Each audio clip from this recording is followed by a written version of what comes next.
position de la Croix-de-Pierre sur l'agglomération toulousaine, je pense que... Alors, je suis attaché particulièrement à ce quartier où j'y travaille, j'y vis au quotidien, et je pense qu'il manque de visibilité. Hein. Il manque de visibilité, j'entends, il faut absolument qu'on acquiert une vraie âme de quartier, une activité forte, qu'il soit reconnu au même titre, je dirais, à la place du Puy, au même titre que le quartier Saint-Cyprien. Il faut que ce soit un quartier, je dirais, tourné vers les autres quartiers, tourné vers la Garonne, doté d'outils transport, culturel, associatif, et qu'on vienne pour une bonne raison à Saint-Cyprien, qu'on vienne à Croix-de-Pierre, qu'on puisse y vivre, s'arrêter, faire ses courses et profiter un petit peu du bon temps. Véritablement que Croix-de-Pierre, je dirais la pointe Croix-de-Pierre, cet axe, soit vraiment attractif et reconnu comme tel. Alors en ce qui concerne l'urbanisme, il est vrai qu'on a un quartier un petit peu en demi-teinte. On a une partie qui est peu ou pas du tout constructible, en raison effectivement, par essence, de structures industrielles, etc., ou l'Ancopole, et vous avez une partie beaucoup plus densifiée sur la Croix-de-Pierre elle-même. Alors, densifier comment? Densifier, oui, ok, si vous me permettez, on peut le faire à condition qu'on ait un maillage suffisant de transport en commun et surtout que les axes structurants aujourd'hui le permettent. En l'état actuel, je ne pense pas qu'on puisse densifier beaucoup plus, donc il va falloir effectivement...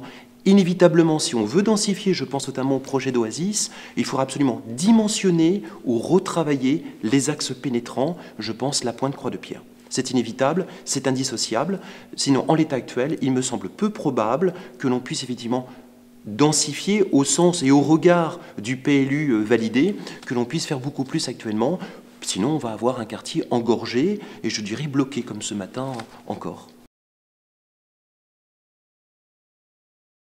Alors, en ce qui concerne les transports en commun, effectivement, mis à part, sauf erreur de ma part, la ligne 3 qui vous amène à l'Ancopole, et mis à part les stationnements relativement importants qui ont été créés sur le site, il n'y a pas grand-chose. En tout cas, d'ici Croix-de-Pierre vers l'Ancopole, il n'y a pas beaucoup de transports en commun.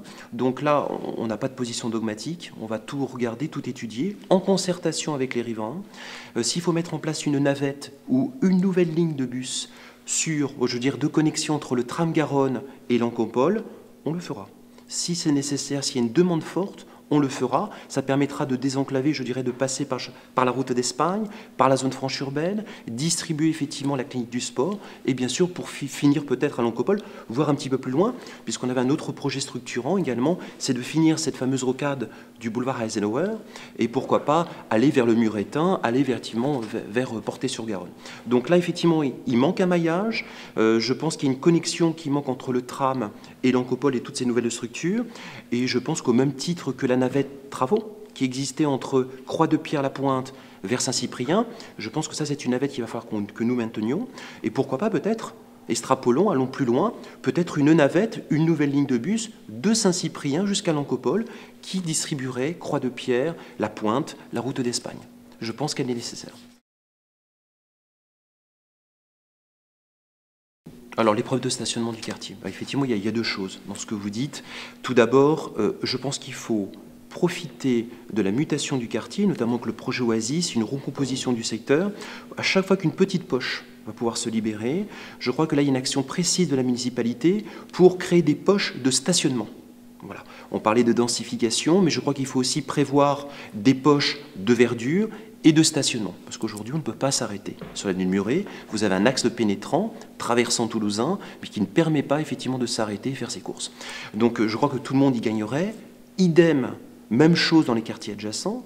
Hein, une maison qui n'a pas de caractère historique, une maison qui est très délabrée, s'il y a une vente, si elle permet effectivement en angle de rue, ou elle permet effectivement dans une zone pavillonnaire, s'il faut, nous préempterons, nous ferons en sorte de créer une poche avec des petits parkings pour les résidents, hein, parce qu'aujourd'hui, chaque couple a un minimum de véhicules, pour les résidents et pour aussi les visiteurs, les gens qui viennent dans le quartier, qui seront attirés par le quartier pour y venir.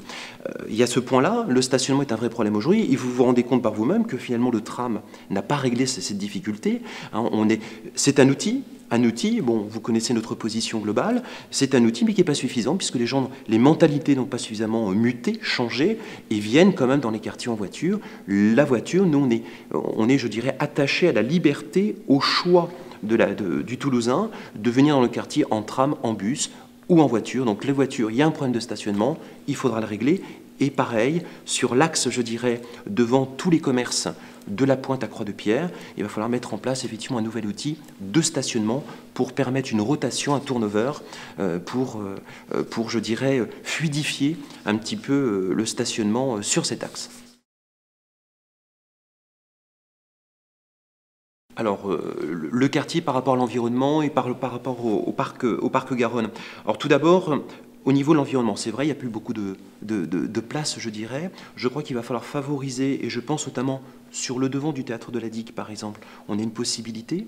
Chaque fois que c'est possible, nous ferons en concertation avec les habitants et les associations, si on peut créer un espace vert, sans remettre en cause notamment le petit marché qui vient toutes les semaines, trouver effectivement un équilibre. Chaque fois qu'une poche peut se créer, il faut qu'on réfléchisse ensemble pour que nous puissions effectivement donner quelques poches de verdure. Voilà, de verdure, ça c'est important, ça manque. Indéniablement, ça manque. Ça, c'est un premier point. Deuxième point, pour tout ce qui est déchets.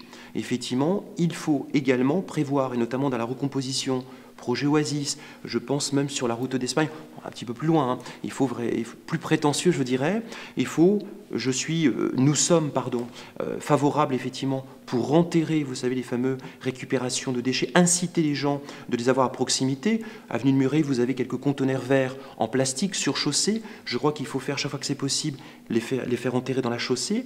C'est un coût, mais c'est une nécessité. C'est un investissement de long terme, structurant. Donc ça, il faut le faire. Et enfin, l'arrivée du parc Garonne. Je pense que c'est véritablement une chance pour Croix-de-Pierre. La Garonne a toujours été perçue un petit peu comme un risque au départ. Là, je pense que c'est véritablement un espoir, un ballon d'oxygène possible pour le quartier. Alors, en toute honnêteté, c'est un projet structurant horizon 2020, 2030, 2040. Je n'ai pas tout le dossier, et ça serait vous mentir.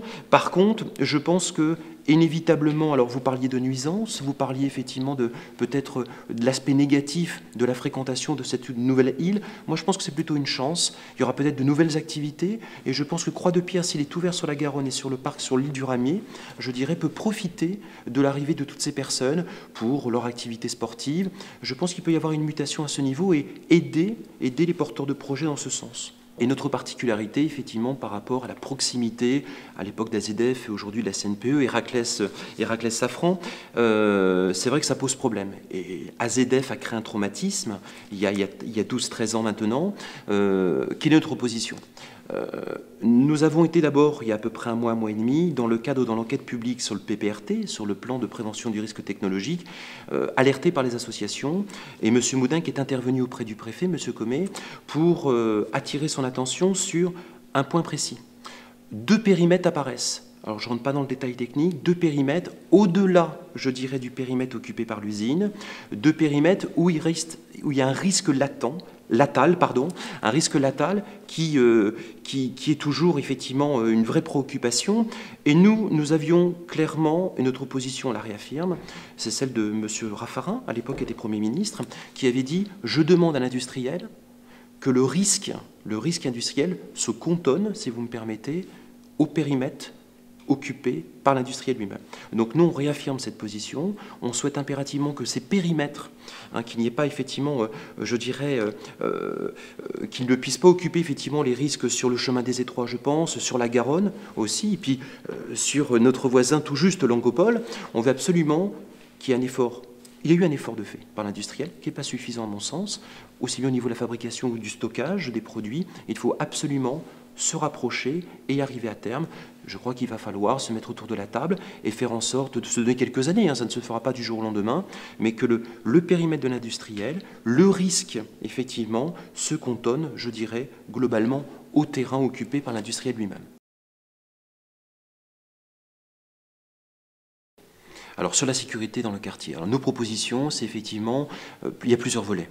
Tout d'abord, bien sûr, les caméras de vidéosurveillance. Je pense que c'est important, ce n'est pas la panacée, mais c'est un outil complémentaire. On l'a vu dans d'autres quartiers, lorsqu'il y a eu des délits, voire malheureusement des viols à Saint-Cyprien ou rue des Paradoux, on a vu la différence. Donc, véritablement, vidéosurveillance sur les grands axes, où je pense sur des commerces, à proximité des commerces un petit peu sensibles. Vous en souvenez, le bijoutier de l'avenue de Muret, combien de fois il s'est fait braquer, si vous me permettez l'expression, et puis les PMU, les barres PMU qui sont relativement sensibles. Donc ça, les commerces sensibles avec une attention toute particulière, et au-delà de cela, bien sûr, je fais faire rayonner quelques présences de caméras, on va les étudier, je ne peux pas vous dire aujourd'hui exactement la position, mais Déodat de Sévérac, l'avenue de Muret, la route d'Espagne, tous les grands axes sont nécessaires, me semble-t-il. Premier point. Deuxième point, et notamment ça va de pair avec le stationnement, avec les nouveautés que nous voulons permettre un turnover, une présence de police de proximité, police municipale, augmentation de la police municipale, 150 personnes de plus, hein, avec ce que je dirais des brigades d'intervention rapide. Donc très clairement, la police municipale sera dispatchée dans tous les quartiers. Il y aura des pôles d'intervention rapides pour être, je dirais, sur un dossier très rapidement en 3, 5, 6 minutes. Voilà, donc police de proximité, des patrouilles régulières, et je dirais des policiers municipaux dédiés dans certains quartiers, en cohérence et en connexion avec le maire de quartier, puisque M. Moudingue souhaite effectivement 20 maires de quartier, dont nécessairement une proximité à terme et une réactivité inévitablement. Voilà. Police de proximité, police municipale, caméra vidéosurveillance, principalement des outils qui vont nous permettre comme d'être beaucoup plus réactifs et opérationnels dans les quartiers. Et le fameux 3101, qui est une bonne idée en soi, hein, mais aujourd'hui, il faut le rendre beaucoup plus opérationnel pour véritablement être efficace au cœur lorsqu'un appel téléphonique, effectivement, apparaît au central, je dirais. Alors, en ce qui concerne les commerces de proximité, là, il y aura un plan d'action de commerce de proximité sur tous les faubourgs toulousains. La problématique est la même. Croix-de-Pierre, malheureusement, n'y échappe pas. À Croix-de-Pierre, moi je le vois, hein, une paupérisation, un appauvrissement de la diversité commerciale.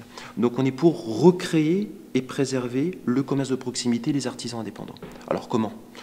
Très clairement, je crois qu'il faut mettre en œuvre une nouvelle politique de droit de préemption des locaux commerciaux, première chose. Vous le constatez notamment sur l'axe de l'avenue de Muret.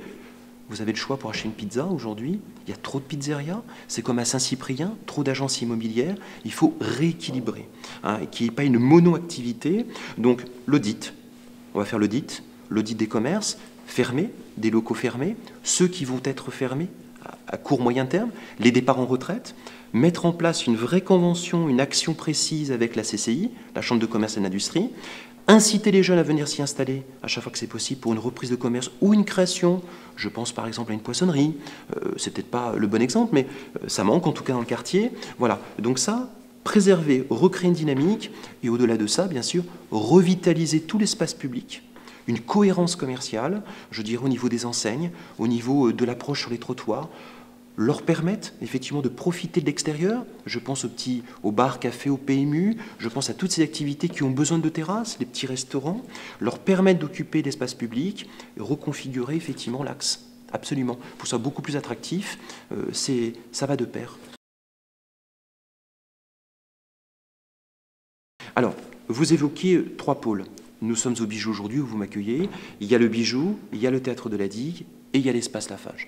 Je pense qu'il faut mettre en place une vraie complémentarité. On a 3 structures, c'est une chance. C'est une chance. Donc il faut les optimiser et voir comment fait-on pour une répartition, soit pour la diffusion, soit pour la création artistique, théâtrale par exemple. Comment fait-on pour ne pas faire de concurrence et qu'il y ait une vraie complémentarité et une attractivité au-delà du quartier Croix-de-Pierre. Qu'on vienne aussi à Croix-de-Pierre pour dire il y a une vraie offre théâtrale, je dirais artistique, et ça je trouve que c'est important. Alors, je le vois, mais ça ne regarde que ma petite personne, je dirais, puisque je vis dans le quartier, mais l'espace Lafage, association. Je pense qu'il faut les consacrer aux associations pour la création. Il faut aider les associations. Moi, je suis même issu, et j'étais, je dirais, remarqué par Jean-Louis Moudingue, je suis issu du monde associatif, et je pense que c'est important. Il y a une richesse, il y a un vivier de force, de propositions, et on doit porter les projets. Donc, comment les aider? Certes, une subvention, mais avec un juste retour. Je crois qu'aujourd'hui, on distribue beaucoup d'argent, que ce soit la municipalité ou les autres structures, le conseil général, etc.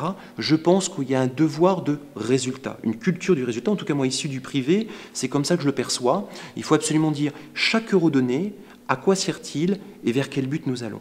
Il faut que ça reste effectivement, voilà. Alors je ne dis pas que c'est une entreprise, mais il faut effectivement voir et être en mesure de justifier chaque euro investi dans les structures associatives et pour quel but. Je pense qu'on pourrait avoir un échange de bons procédés avec ces associations qu'on subventionnerait d'un côté et qui pourrait permettre, je ne sais pas, de se produire par exemple à l'instant T donné, à 2-3 événements forts, à Noël, à Pâques et pendant l'été. Voilà, ça, l'espace culturel, l'AFAGE, je dirais, dédié aux associations, au Club du Troisième Âge par exemple. Mais le fait est, c'est qu'on a les outils, on a le foncier existant, il faut absolument vous doter d'outils suffisants pour pouvoir, et suffisamment modernes, pour pouvoir effectivement accueillir le Toulousain et travailler dans de bonnes conditions.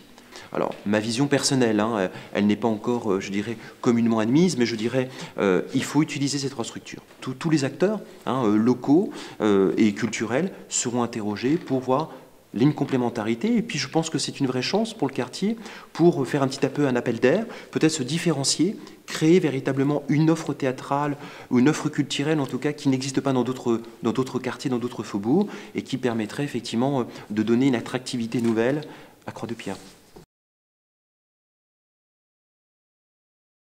Alors, les actions fortes, je dirais, si on arrive aux affaires au mois d'avril, il y a 3 volets.